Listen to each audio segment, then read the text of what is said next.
Colorado is adding a Longmont each year in terms of population, but it's the trend in the growth rate that caught our interest.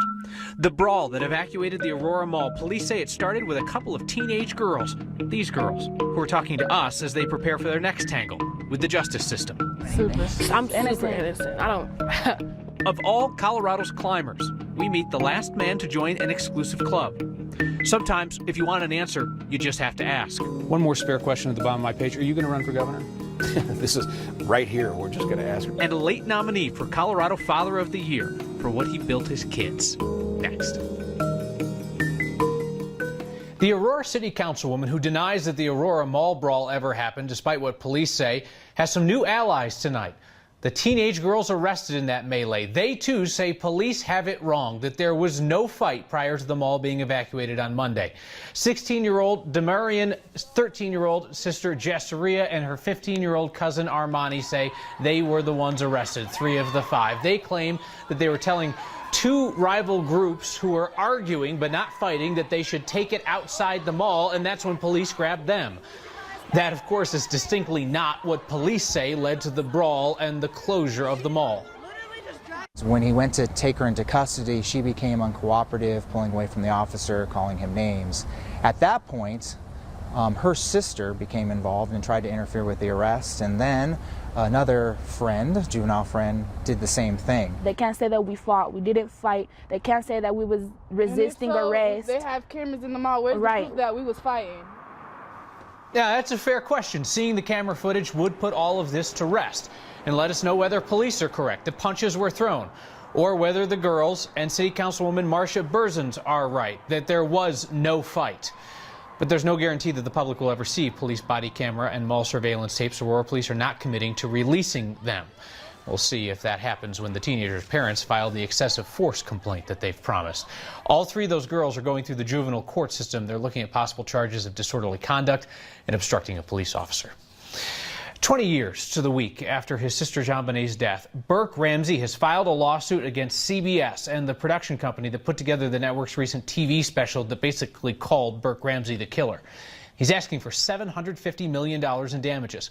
One of the lead investigators who implicated Burke in the CBS special says his comments were protected free speech. Natives rejoice. Fewer and fewer people are moving to Colorado. Not significantly fewer, but enough that we figured that the headline is at least attractive. And we're data nerds, so we like numbers around here.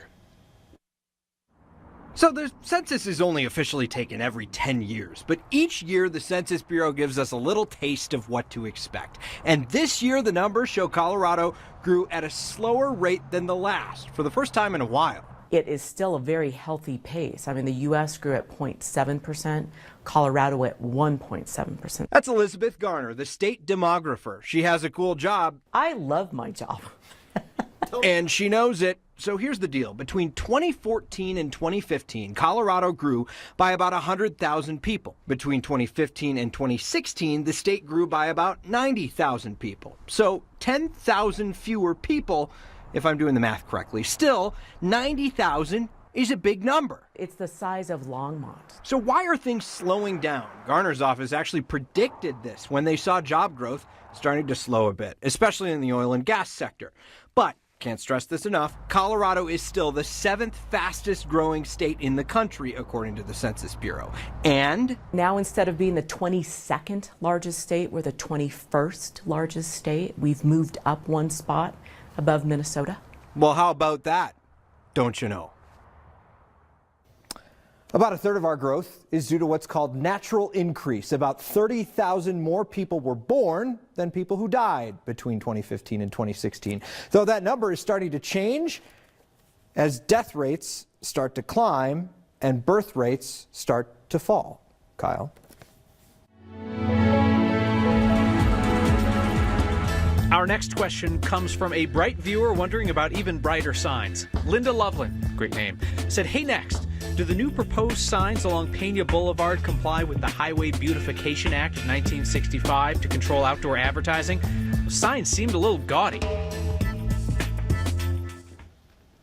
Well, here's your answer, Linda. We reached out to DIA, which says the federal act does not apply because it only governs interstates. They don't have to play by those rules along Pena Boulevard.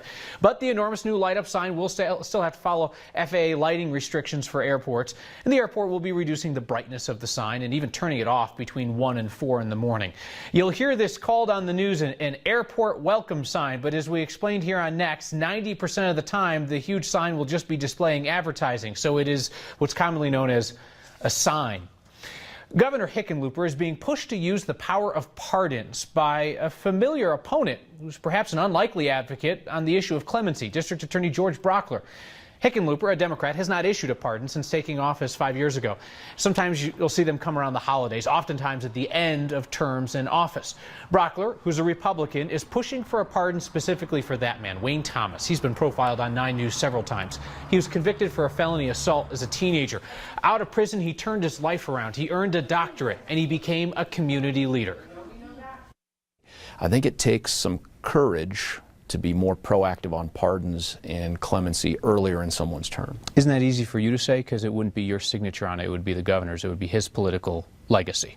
I think it would be easier to say if I hadn't also told the governor's office and put in this latest letter to the Aurora Sentinel the fact that, listen, if you want me on the stage there with you to say the DA agrees with this, if you want me to take that risk with you, I will do it in the case of Wayne Thomas, because I really don't think there's a measurable risk there. The one time that he did intervene on behalf of a convict, Nathan Dunlap, sparing him the death penalty, you were on the steps of the Capitol excoriating him for that. Do you think that might have something to do with his pause?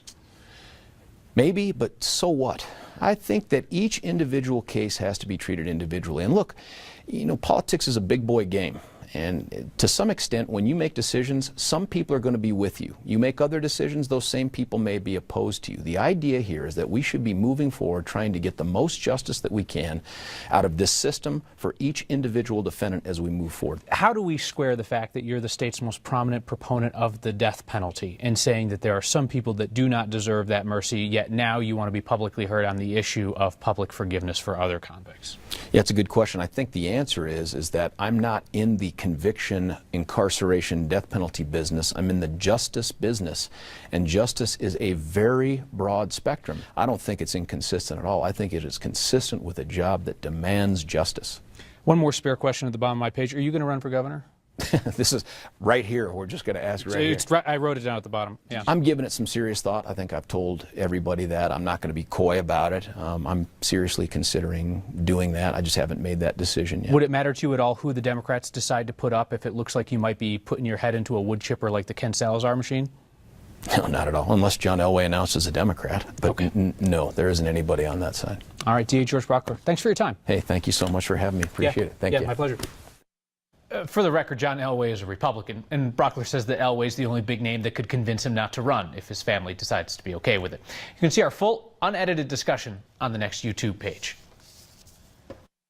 And just like that, through the magic of television, I'm joined by the 9 News political experts for their quick takes on what we heard from George Brauchler. We'll get to Republican Kelly Maher in just a second. We'll start with Democrat Ian Silveri. Well, it's pretty obvious that Brauchler is going to run for governor. He's going out there talking to John Hickenlooper about, issuing clemencies and vacating and commuting sentences and whatnot. That's perfectly fine, but Hickenlooper's got 2 years left, and it's kind of odd for one of the most sort of aggressive and vindictive prosecutorial district attorneys out there to start begging for clemency for criminals at the end of their, right before he's going to jump into a gubernatorial race. Made the most of his 30 seconds, I'd say. Look, ultimately, I think it's absolutely fair game for George Brauchler, or anyone else for that matter, to point out the fact that Governor Hickenlooper has largely abdicated his responsibility as governor. I do think Brauchler is going to get in. I think he's going to be a strong candidate. He has built a really strong base of supporters throughout the state of Colorado. He will be one of the top candidates. Another rumored candidate is Treasurer Walker Stapleton. I think they'll all do very well. All right. Thank you guys very much. Christmas is cooler than I remember as a kid, but I didn't grow up at that house in the high country. Living in Colorado has been the best blessing of my life. A hiker joins a prestigious club that largely operates under the cover of darkness. And your holiday cards are seriously cracking us up this year. Next.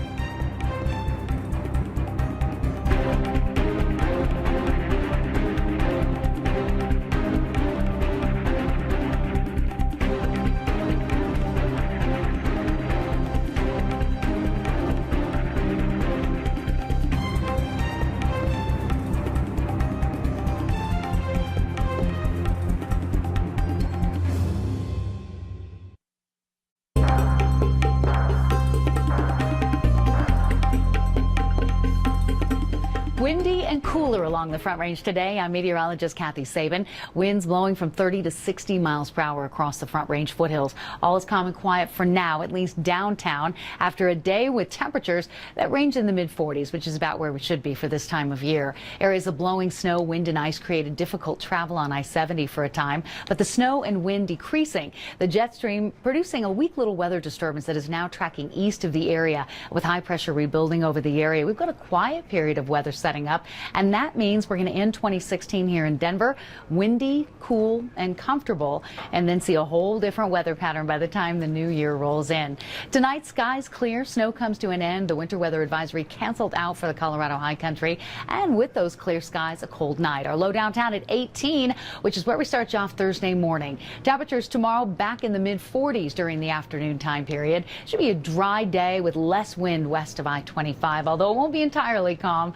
Better travel weather for those of you headed to the high country to enjoy 6 to 7 inches of fresh snow. Snow moves into Denver for the first few days of the new year. 3 days of a light snow event and another blast of Arctic cold. Hello, January. And now the most Colorado thing we saw today.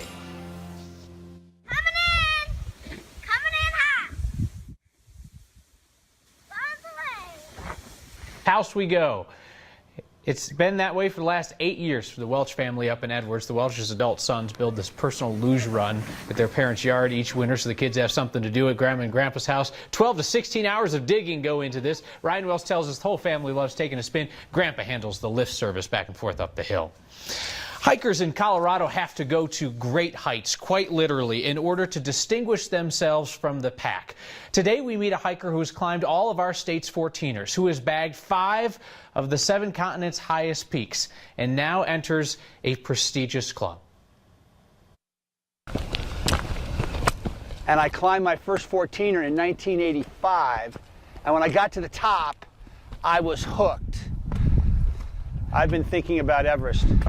Climbing up here and living at elevation has really made me, I feel, a better athlete, a better climber, a better person. My name is Brooke Chestnut, and I have been inducted as the 99th member of the Ataman Club. The Ataman Club started in, I believe, the 1920s. Was a group of guys that decided to climb Pikes Peak on New Year's Eve and celebrate the new year. They decided to make this club very special by adding a new member every year, which is why it's called the Ataman Club. In order to be voted in as a member, you have to spend time on the mountain, volunteering, being a guest, perhaps using your climbing skills to help people become better climbers.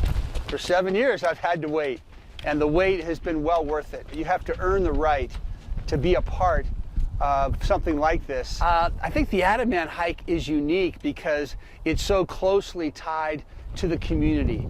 There's such great tradition, great history, and the men and women who are members and have been members for years are quality, wonderful people. And that's the part of Ataman that I think will keep this club being so strong for so long. Story came to us through the lens of our photojournalist Mike Grady. In 2018, Brooke plans to finish his series of summits on the 7 continents as he climbs Mount Everest in Nepal and Mount Kosciuszko in Australia. Next, an update on a story that so many of you loved. The anonymous donor who walked into a school and left it a little bit richer. And the final holiday cards of the year are arriving in our mailbox, so it's time to declare who wins Christmas.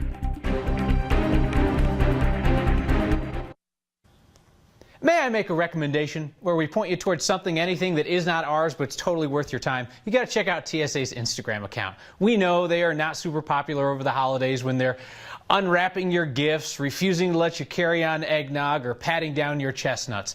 But their Instagram account is pure gold. There are the travelers' questions like, can I take leftover fried chicken on my carry-on? Suppose. TSA replied and said fried chicken is allowed. Needlepoint projects, as long as the needles and scissors are smaller than 4 inches. How about eggnog? Beer. Ooh, that's plenty. That's good beer, too. Eggnog will not get through. It's a liquid, so it has to be 3.4 ounces or less in the carry-on. Bottles of beer can get through in a checked bag. You're going to want to follow TSA on Instagram or Ask TSA on Twitter.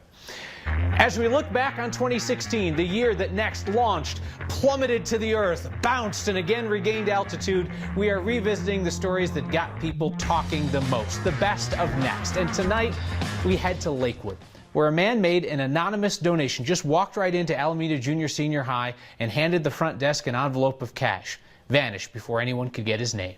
Here's photojournalist Ann Herbst. Okay, guys, just a few more seconds. At Alameda Junior and Senior High in Lakewood. The numbers on the triangles were a little hard to see. The lesson today in Mr. Holmes's 5th period class is math. I want to push you to finding a lot of data online, too. But on Monday afternoon, the entire school, it's crazy, got a different kind of lesson. You guys all heard the announcement about the $1,000. I was like, that actually happened? What? It right here happened at the school security desk. I love this school so much. Vanessa Bernal, it's kind of like my second home, was busy as usual. I was juggling 3 other things at one time. An older gentleman came in. He said, I'm here to donate some money. A cash donation of $1,000. He just said, here, I'm just here to donate some money for your school, and that's it. The light fixtures, we would love to have the modern. Principal Susie Van Scoik, I guess you could say they're retro. says the money couldn't have come at a better time. No, it just peels off. A Jeffco Millen bond that would have granted the school millions of dollars for rebuilding, All starting to peel and crack. didn't pass in November's election. Students and staff were very disappointed. And so in the midst of all of that, in comes an individual and says, I believe in what you're doing here. Let me see. Now the principal and everyone here just wants to know who did this. So I'm gonna let it run a little bit. It's just a fuzzy image of a man in a white shirt. And I mean, it was quick. He came in, he gave us the money, he turned around, and he left. Thank you. Someone who has given this school so much more than $1,000. Thank you, because your donation of $1,000 just speaks volumes and is really worth $1 million to us. For Next, this is Ann Herbst. And a little good can spark a lot of good. The school still doesn't know who dropped off the cash, but the school's principal has told us since that story first aired that a group of alumni from Alameda saw the story and are now planning other ways to help their alma mater. When it comes to holiday cards, we appreciate people who don't just mail them in. Coloradans whose cards made us smile and laugh this year. We'll share the best next. We asked, you delivered. The best holiday cards of the season. Let's see what we stuck up on the next fridge. The Grimmett family of Denver, trying to make Christmas great again. The kid, as Ken Bone, really brings it home. Angela Kellogg loves her family's card. Doesn't seem like her daughter agrees, though. The Ward family, which appears to have one permanent member and one seat open for whoever comes along. An inspirational pose from Andrew and Sharif and their cats, Aaron and Alina. Melanie Harris is my pick for runner-up, her dog Hazel reenacting the frozen flagpole scene from The Christmas Story. And my favorite from the stack sent to us by Next viewers this year, Amanda Weeks, who convinced her family that she'd finally found a man. Merry Christmas from our hearts to you. Just kidding, it's still me. Still just awesome. Amanda Weeks, you win Christmas. See these and more in the next section on 9news.com. Lastly, Eric Davis says, recently moved to Colorado, love watching Next. Eric, there will be people who say you shouldn't have moved to Colorado. We call those people jerks. Welcome. See you next time.